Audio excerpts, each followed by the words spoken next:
अलिकति दानको विषयतिर जोडौँ। हिजो एकजना आमाले यो बत्ती चढायो भने यसको बारेमा अलिकति बताइदिनुहोस् भन्ने प्रसङ्ग जोड्नु भएको थियो। म यहाँ एउटा कथा सूत्र ग्रन्थमा भएको यो कङ्गुरभित्र प्रस्तुत भएको एउटा कथा म यहाँ सुनाउन गइरहेको छु। भगवान सम्यक सम्बुद्ध भारतको श्रावस्ती, जसलाई न्यान्युए भन्छ लामा भाषामा, श्रावस्तीमा बुद्ध शाक्य मुनि शिष्यहरूलाई, हजुरहरू जस्तो भक्तजनहरूलाई धर्म देशना गरेर बसिरहनु भएको अवस्थामा थुप्रै भक्तजनहरूले आफ्नो इच्छा गच्छा अनुसारको दान पुण्य गरेर थुप्रैले मोक्ष र मुक्ति प्राप्त भयो। विभिन्न तिथिमितिहरूमा, विभिन्न समयहरूमा बुद्धको प्रवचन सुन्नको लागि भिडभाड लाग्ने गर्थ्यो। धेरैजना व्यक्तिहरूले यसरी पूजा वस्तुहरू चढाउने, बुद्धको दर्शन भेट गर्ने क्रममा एकजना गरिब आइमै थियो त्यो ठाउँमा। मनमा साह्रै चिन्ता पर्यो उसलाई, कति अभाग्य रहेछ म। आज बुद्ध शाक्य मुनि भगवान बुद्ध प्रत्यक्ष रूपमा यो ठाउँमा चाहिँ आगमन भएर दुनियाँ मान्छेले पुण्य सञ्चय गर्ने सौभाग्य प्राप्त हुँदा पनि म कति अभाग्य रहेछ। म पनि पुण्य सञ्चय गर्ने विचार किन, मैले पूर्व जन्ममा कति नराम्रो कुकर्म गरेको होला, दुर्भाग्यवश आज म त्यो कुकर्मको फल भोगिरहेको छु। मैले कुनै पनि पुण्य सञ्चय गर्न सकेन, म कति अभाग्य रहेछ भनेर आफैले आफूलाई एकदमै अभाग्य व्यक्तिको महसुस गरेर बसिरहनु भयो। र उहाँले मनमा नै के विचार गर्नुभयो भने, म यसरी चिन्ता गरेर बसेर कुनै पनि फाइदा छैन। म एउटा मानव हो, मैले केही न केही एउटा परोपकारको काम, केही न केही मैले पनि एउटा पूजा वस्तु अर्पण गरेर पुण्य सञ्चय गर्छु भन्ने विचार धारणा लिएर त्यो गरिब आइमै गाउँ बस्ती माग्दै हिँड्नुभयो। 2-4 दिनसम्म मागेर उसले के विचार गर्यो भने, मैले बुद्ध बोधिसत्वहरूलाई बत्ती चढाएर छेमे यो दीप प्रज्वलन गरेर मैले बत्ती चढाउँछु भन्ने विचार गरेर गाउँ बस्ती माग्दै हिँड्नुभयो। माग्दै हिँड्दाखेरि तेल माग्दै हिँड्नुभयो, घिउ माग्दै हिँड्नुभयो। कसैले अलिकति 1 चम्चा 2 चम्चा गर्दाखेरि उसले जम्मा 1/4 घिउ मात्रै, तेल मात्रै प्राप्त भयो। अनि त्यसलाई पनि अरू कसैले कौडी, कसैले चामल, कसैले गहुँ आदि वस्तुहरू दान दियो। त्यो कुरा सबै वस्तुहरूले बेचेर दोकानमा गएर उसले घिउ किन्नुभयो। अनि 1/4 घिउ दिनुहोस् न साउजी मलाई भनेर भन्नुभयो। अचम्म लाग्यो, यति थोरै घिउले के गर्छौँ तपाईँ भन्दाखेरि, मैले यो घिउ बेचेर, मैले यो घिउ प्रयोग गरेर बुद्ध बोधिसत्वहरूलाई दीप प्रज्वलन गरेर मैले बत्ती अर्पण गर्छु भन्दाखेरि त्यो पसलेलाई साह्रै दया जाग्यो। कति ठुलो विचार भएको व्यक्ति, तपाईँले यति ठुलो विचार गरेर बत्ती चढाउँछु भने मैले पनि सहयोग गर्छु भनेर उसले फेरि 1/4 घिउ बढी थपेर दिनुभयो। अनि त्यो आमा चाहिँ आएर बत्ती चढाउने व्यक्तिहरूको तान्ती लागेको थियो श्राव बस्तीमा, छेमे बाल्नेहरूको। त्यहाँनिर छेमे बाल्ने पालो नपाउने, बत्ती चाहिँ त्यो बत्तीको कर्मीमा दार हालेर अनि सबै मान्छे लाइनबद्ध भएर आफ्नो आफ्नो घिउ ल्याएर बत्ती चढाउँदाखेरि त्यो आमाले बत्ती पाउनु भएन। ऊ सबैभन्दा गरिब थियो, सबैभन्दा एकदमै निम्न स्तरको व्यक्ति थियो। लाइनबद्ध भएर बस्ने क्रममा सबैभन्दा पछाडि राख्यो उसलाई, अनि उसले बत्ती पाउनु भएन।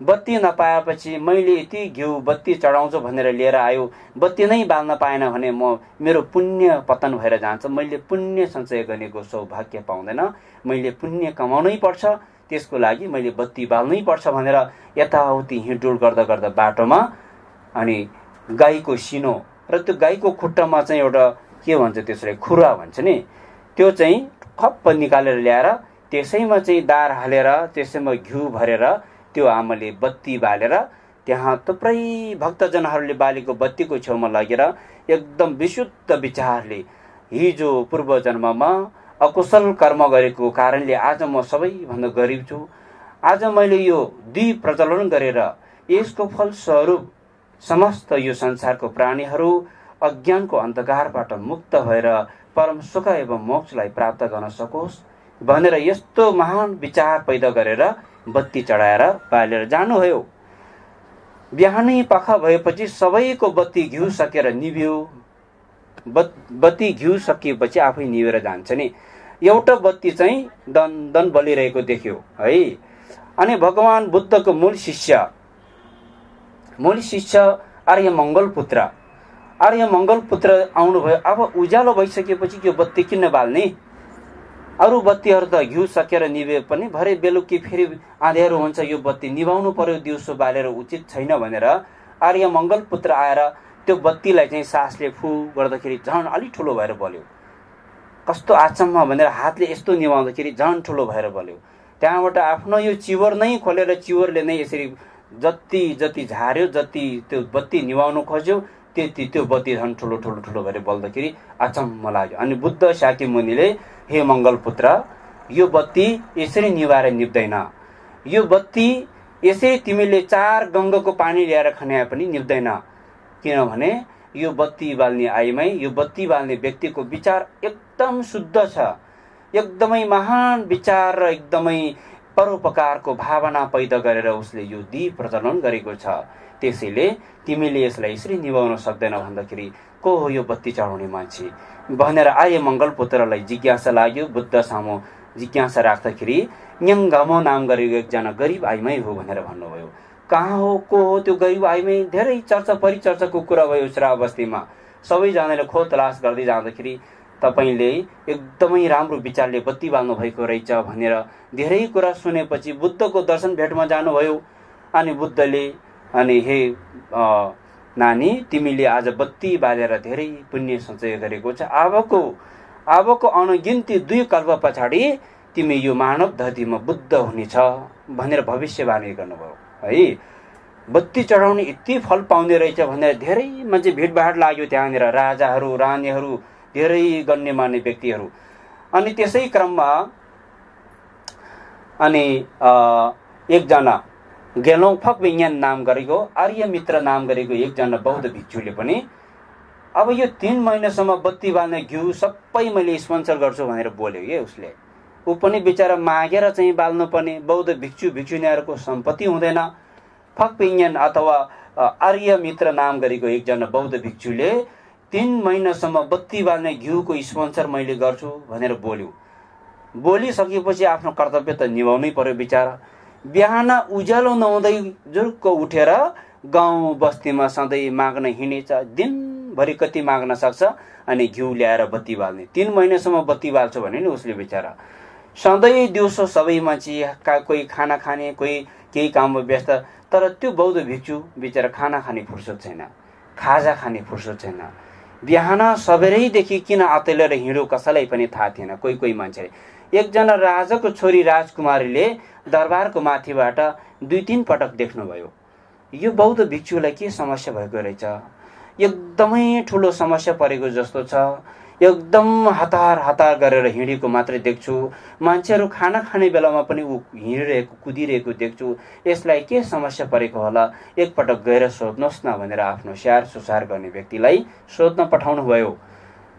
त बौद्ध भिक्षु फकविज्ञान बाटोमा चाहिँ हिँडिरहेको बेलामा भन्तेज्यू एकछिन पक्नुहोस् न, म तपाईँलाई एउटा कुरा राख्नु भनेर रोक्नुभयो। के कुरा थियो भन्दा, हजुर एकदम 2-3 दिन धेरै दिन भयो यसरी अस्त व्यस्त भएर हिँडिरहेको राजकुमारीले देख्नु भएको छ, हजुरलाई के समस्या पर्यो भनेर राजकुमारले सोध्नु भएको छ भन्दाखेरि मलाई कुनै पनि समस्या भएको छैन, मैले 3 महिनासम्म बत्ती बाल्नेको लागि मैले स्पोन्सर गर्छु भनेर बोलेको छ, त्यो कर्तव्य पूरा गर्नको लागि म गाउँ बस्ती माग्दै हिँड्दैछु भन्दाखेरि त्यसो भए भित्र आउनुहोस् भनेर भित्र राजकुमारीसँग भेटाइदिनु हो। राजकुमारीलाई यो कुरा राख्दाखेरि एकदम कति बिचारा यति एउटा बत्ती बाल्ने घिउ जुटाउनको लागि यति मेहनत गर्दैछ, भन्तेज्यू तपाईँ आजको दिनबाट यो दुःख नगर्नुहोस्, आजको दिनबाट तपाईँ बिहारमा बस्नुहोस्, हजुरको उद्देश्य म पूरा गरिदिन्छु, 3 महिनासम्म बाल्ने बत्तीको घिउ म दिन्छु भनेर राजकुमारले भन्नुभयो। बेचारा त्यो दिनबाट भिक्षु फकविज्ञान चाहिँ बिहारमा फर्केर आराम गरेर चाहिँ आफ्नो शिक्षा दीक्षा हासिल गरेर बस्नुभयो। राजकुमारले आज बाल्ने घिउ बत्तीको घिउ, भोलि बाल्ने बत्तीको घिउ दिनै पठाउनु भयो 3 महिनासम्म। 3 महिना सकेपछि अनि यो बत्ती चाहिँ गेलोङफक विज्ञान आर्य मित्रले यसरी प्रायोजक गरेको भनेर चाहिँ भिक्षुहरूसँगमा चाहिँ यसरी प्रशंसा हुँदाखेरि बुद्धले त्यो मङ्गल पुण्यको परिणाम गर्दै फक विज्ञान भिक्षुलाई तिमीले यो बत्ती चढाएको पुण्यले गर्दाखेरि भविष्यमा तिमी दीपङ्कर बुद्ध भएर जन्मिनेछ भनेर भविष्यवाणी गर्नुभयो है। र त्यस पछाडि फेरि पनि बत्ती बाल्ने प्रायोजक गर्छु भनेर उसले त त्यो वचन मात्र दिएको हो। सबै स्पोन्सर त मैले पो जुटाइदिएको, मैले पनि बुद्धको आशीर्वाद पाउँछ होला भनेर राजकुमारी दौडेर आएर बुद्धको दर्शनमा आउँदाखेरि तिमीले यो बत्ती बाल्ने स्पोन्सर आज यो आर्य मित्र भिक्षुलाई सहयोग गर्नुभएको छ, तिमी भविष्यमा शाक्यमुनि बुद्ध भएर जन्मिनेछ है भनेर उसलाई फेरि यसरी भविष्यवाणी गर्नुभयो।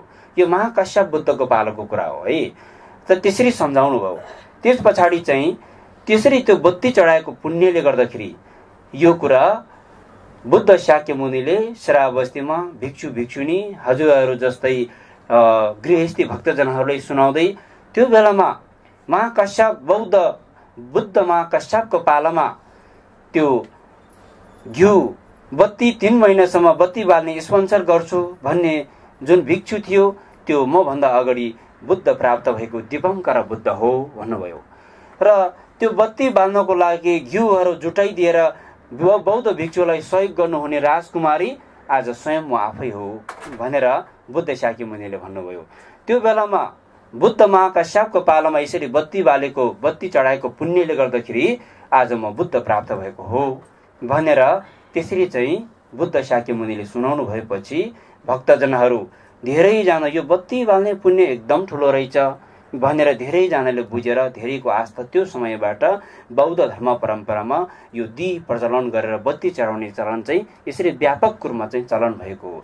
बत्ती बाल्नेको अर्थ चाहिँ अलिकति यहाँ बुझाउनु पर्दाखेरि बत्ती चाहिँ जहाँ आँध्यारो छ त्यहाँ बत्ती बाल्नुपर्छ, यहाँ त उज्यालै छ किन बत्ती बाल्नुपर्ने शङ्का पनि लाग्न सक्छ मनमा है।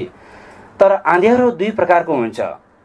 बाहिरी आँध्यारो त बत्ती बालेर उज्यालो हुन्छ, भित्री आँध्यारो चाहिँ बाहिरीको बत्ती बालेर उज्यालो हुँदैन नि। भित्री आँध्यारो भनेको अज्ञानको कारणबाट रिस उठ्ने, लोभ लाग्ने, अहङ्कार, ईर्ष्या, यो चाहिँ सबैभन्दा डरलाग्दो अँध्यारो हो। जबसम्म यो अँध्यारोलाई यस्तो खालको यो भित्री रूपी अन्धकारलाई उज्यालो बनाउन सक्दैन नि तबसम्म हामी चाहँदा पनि सुख शान्ति प्राप्त गर्न सक्दैन। नचाहँदा पनि दुःख कष्टको जीवन बिताउन पनि बाध्य हुन्छ। त्यसैले भित्री रूपी अँध्यारोलाई उज्यालो बनाउनको लागि अहिले बाहिरी रूपी दीप प्रज्वलन गरेर मनले संकल्प गरेर पुण्य सञ्चय गर्ने हो। पुण्य सञ्चय गरेपछि त्यो पुण्य अपार पुण्य भएपछि त्यो ज्ञानमा परिणत हुन्छ, त्यसले ज्ञान प्राप्त हुन्छ। जब ज्ञान प्राप्त हुन्छ, जब हामीले धम्म चाक्षु प्राप्त हुन्छ, अन्तर हृदयमा भएको यो अन्धकारहरू उज्यालो भएर हामीले जब ज्ञान प्राप्त हुन्छ, जब आफ्नो दीप आफैले प्रज्वलन गर्न सक्छ। त्यसैले हामीले बत्ती बाल्ने बौद्ध धर्ममा हामी आफ्नो मनोकांक्षा पुरा हुनुको लागि कुनै पनि शुभ साइतमा पनि बत्ती बालेर चाहिँ सुरुवात गर्ने प्रचलन छ। त्यस्तै दिवंगत पितृहरूले मोक्ष र मुक्ति प्राप्त गर्ने कामना गरेर पनि बत्ती बाल्ने प्रचलन छ। बत्तीको अर्थ धेरै ठुलो छ। त्यसैले विश्वमा भएको प्राणी जगत प्राणीहरूको मन मस्तिष्कमा भएको अज्ञानको यो अन्धकार यो बत्ती बालेको पुण्यले सबै उज्यालो भएर जाओस्। त्यसैले हामीले मर्मे मलम पर्ने बेलामा पनि राम याम खम ओम आहु भन्ने मन्त्र उच्चारण गर्छ नि 3 पटक। राम याम खम भन्ने यो संस्कृत शब्द हो है, संस्कृत शब्द हो। आगो पानी हावाको मन्त्र हो यो। जसरी आगोले पोलेर फोहोर मैला सबै शुद्ध बनाउन सकिन्छ, जसरी हावाले उडाएर सबै शुद्धि बनाउन सक्छ, जसरी पानीले धोई पखाली सबै शुद्धि बनाउन सक्छ, त्यसरी नै शुद्धि बनाएर यो पूजा वस्तुहरूमा ओम आहु भनेको बुद्ध बोधिसत्वहरूको काया वाका चित्तको अधिष्ठान, काया वाका चित्तको मन्त्र हो। यसले अधिष्ठान गर्छ, चिन्लोप गर्छ। हामीले कुनै पनि बजारबाट पूजा वस्तु किनेर ल्याउँछ नि, फलफुलहरू, बत्ती, धूप, यो सबै पूजा वस्तुमा चढाउनको लागि यसलाई पहिला चाहिँ अधिष्ठान गर्नुपर्ने हुन्छ। राम याम खम ओम आओ भने अधिष्ठान गरेपछि अनि बल्ल चाहिँ चढाउने। मर्मे मलमहरू पढ्न जाने भने पढ्न नजाने पनि मनले संकल्प गर्ने। यो दीप प्रज्वलन गरेको पुण्य स्वरूप संसारको सबै प्राणीहरूको मन मस्तिष्कमा भएको अज्ञानको यो अन्धकार उज्यालो भएर परम सुख एवं मोक्षलाई प्राप्त गर्न सकोस् भनेर चाहिँ संकल्प गर्ने। बत्ती एउटै बाले पनि मनले हजारौं संख्यामा वृद्धि गराएर अर्पण गरेको संकल्प गर्ने। मर्मेन्यले तोङ सुङ्गे तोङ चम्बो खरिउ दाङ्याबर गिर्जिक भन्छ नि। बत्तीलाई पनि सानै बाले पनि यो विशाल यो पृथ्वी धरती मण्डल भन्दा पनि अझै ठुलो रूपमा हामी सोच्नुपर्छ। तौसुम्ब्यो तौचुम्बो भनेको यो मानव धरती भन्दा विशाल 3 गुणाले ठुलो, 3000 गुणाले ठुलो, यति ठुलो पात्रहरूको रूपमा हामीले संकल्प गर्नुपर्छ भन्यो। टाङ्ने साङ्गे रे तुन्दु रे सर्व गिर्जु भने एउटा मात्रै बत्ती बाले तापनि मनको संकल्पले हजारौं बुद्ध बोधिसत्वहरूलाई एउटा बत्ती मैले अर्पण गरेको छु भनी संकल्प गर्ने है। त्यसै संकल्प गरिने अनि त्यसरी मारी मुम्बत हमजे सल्ने सांगेदा चांजो सम्बे सिंगम ओसुन्दो थोबर गिर्चिक भनेर पढेको हुन्छ। बत्ती चढाएको पुण्य स्वरूप सबै प्राणीहरूको अज्ञानको कारणबाट भएको यो अन्धकार उज्यालो भएर बुद्ध भूमि परम सुख एवं मोक्ष, हामी सुखावती भवनको बारेमा धेरै बयान गर्छौं नि। त्यो बुद्ध भूमिको ज्ञान र गुणहरू प्रत्यक्ष रूपमा आफूमा प्राप्त हुन सकोस् र प्रत्यक्ष रूपमा बुद्ध भूमि चाहिँ दर्शन प्राप्त गर्न सकोस्। बजर आलुके आहौं भनी चाहिँ संस्कृत शब्दहरू हामीले वाचन गरेको हुन्छ। भोट शब्द सँगसँगै मूल मन्त्रहरू संस्कृतमा हामीले वाचन गरेर बत्ती अर्पण गरेको हुन्छ। त्यसरी बत्ती अर्पण गर्ने बेलामा चाहिँ आफू एक्लोको निमित्त मात्र नभइकन हामीले जहिले पनि जति हामीले यो मनको विचार धारणालाई फराकिलो बनाउन सक्छ त्यति नै हामीले गरेको पुण्यको फल पनि उत्तिकै फराकिलो र विशाल हुन्छ, अपार हुन्छ। जब मनको विचार संकुचित हुन्छ नि, मैले बत्ती चढाएर मेरो छोरा चट्टै चाहिँ भन्ने जस्तो भइदेऊ, मेरो चाहिँ यस्तो आफू र आफ्नो परिवारको निमित्त मात्र सोच विचार गरेर गरेको पुण्य चाहिँ यो केराको बोट जस्तो मात्रै हो, त्यो एकचोटि मात्रै फल पाउँछ। जब संसारको सबै प्राणीहरूको लागि संकल्प गरेर गरेको पुण्य चाहिँ यो सुन्तलाको रूप जस्तो, स्याउको रूप जस्तो वर्षेनै एउटै रूपबाट पटक पटक फल प्राप्त हुन्छ नि। त्यसैले विचार धारणा फराकिलो बनाउनु पनि यसलाई नै बोधिचित्त भन्छ। कुनै पनि सानो तिनो पुण्य सञ्चय गरिसकेपछि त्यसको परिणामना गर्नुपर्छ। हजुरहरू गुम्बामा आउनुहुन्छ, दर्शन गर्नुहुन्छ, दर्शन गरेर गुरु दर्शन गरेर आशीर्वाद ग्रहण गरेर घरमा फर्किनुहुन्छ। मनमा कस्तो कस्तो प्रार्थना गर्यो त्यो आफैलाई मात्रै थाहा हुन्छ। प्रार्थनाको कुनै रूप हुँदैन। आफ्नो मनमा सम्झेको कुरा, यति वस्तु मनमा सम्झेको कुराको रूप हुने भए त मान्छेले के देख्ने थियो, के नदेख्ने थियो है। तर पनि विचार भावना फराकिलो बनाउन एकदम आवश्यक छ। हामी गुम्बामा आएर हामीले केही पनि लगेर जाँदैन। सम्पत्ति भनेको जति पनि धर्मप्रति आस्था विश्वास राखेर आउने भक्तजनहरू एकदमै धर्मको सेवा, समाजको सेवा, आफूमा भएको आफूले जीवनमा कमाएको धेरै थोरै सम्पत्ति पनि यहाँ दान गरेर रिक्तै त्यो रातो लिफा पनि लामाले छोडेर जानुहुन्छ। हामी लामाहरू त रातो लिफा बोकेर जान्छ, हजुरहरू रिक्त घर फर्किनुहुन्छ। तर पनि मन ढुक्क भएर एकदम गर्वको साथ, खुसीको साथ, आनन्दको साथ, मनमा एकदमै शान्तिको साथ आज मैले प्रवचन सुने, आज गुम्बामा गएर मैले बत्ती बाल्यो, मैले दान पुण्य गर्यो, त्यहाँ गएर मैले लामा गुरुहरूको सेवा सत्कार गर्ने सौभाग्य प्राप्त भयो। यसमा खुसी हुनु हामीले पाउने पुण्य भनेको त्यही हो। यो पुण्यमा एकदम खुसी हुनुपर्छ र यो पुण्यलाई पनि आफू एक्लोमा मात्र सीमित नराखी समस्त प्राणी बुद्ध प्राप्त गर्न सक्ने हेतु बन्न सकोस् भनेर बोधि परिणामनाको संकल्प गर्न सक्यो भने त्यो अपार हुन्छ। त्यो महासागर समुद्रमा मिसाएको पानीको थोपा सरा हुन्छ। जबसम्म समुद्र सुक्दैन नि तब त्यो आफूले कमाएको पुण्य पनि त्यसैमा मिश्रित हुन्छ। हामीले सम्पत्ति कमाए पनि, आफूले धन सम्पत्ति जति कमाए पनि त्यो धन सम्पत्तिलाई व्यवस्थित एकदमै राम्रो व्यवस्थित भएको ब्याङ्कमा लगेर थन्कायो भने ढुक्कै हुन्छ। जता पाए त्यता पैसा धेरै पाउँछ भनेर चाहिँ लोभ लालचमा डुबेर थन्काइदियो भने अरूले खाइदिने, लुट दिने कति समस्या हुन्छ नि।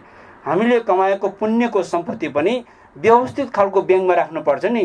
कसैले लुट्न नसक्ने ब्याङ्क, बुद्ध बोधिसत्वहरूले खोलेर राख्नु भएको ब्याङ्क छ नि, त्यो ब्याङ्कमा चाहिँ थन्काउने हो। त्यो कसैले लुट्न सक्दैन। त्यो सम्पत्ति जबसम्म बुद्ध प्राप्त गर्दैन तबसम्म आफूले त्यसको ब्याजको स्याज सबै आफूले उपभोग गर्न पाउँछ।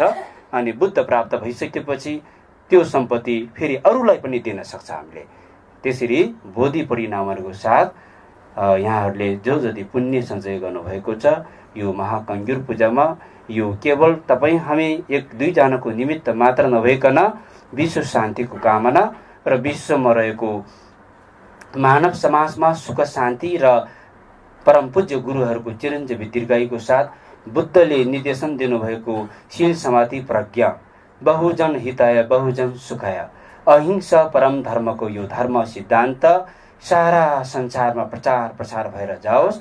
सबै प्राणीहरूको मन मस्तिष्कमा करुणा र मैत्रीको भावना प्रकट हुन सकोस् र विश्वमा चाहिँ शान्ति कायम हुनुको लागि हामी सबैले संकल्प र प्रार्थना गर्दै र आज हामीले जो जति पुण्य सञ्चय गरेको छ त्यो सबै एकपटक सबै प्राणीहरूको नाममा बुद्धि परिणामको साथ आजको यो कथा प्रवचनलाई यहीँ विश्राम गर्न चाहन्छु। भवतु सर्वमङ्गलम, समस्त प्राणीको कल्याण होस्। जय बुद्ध।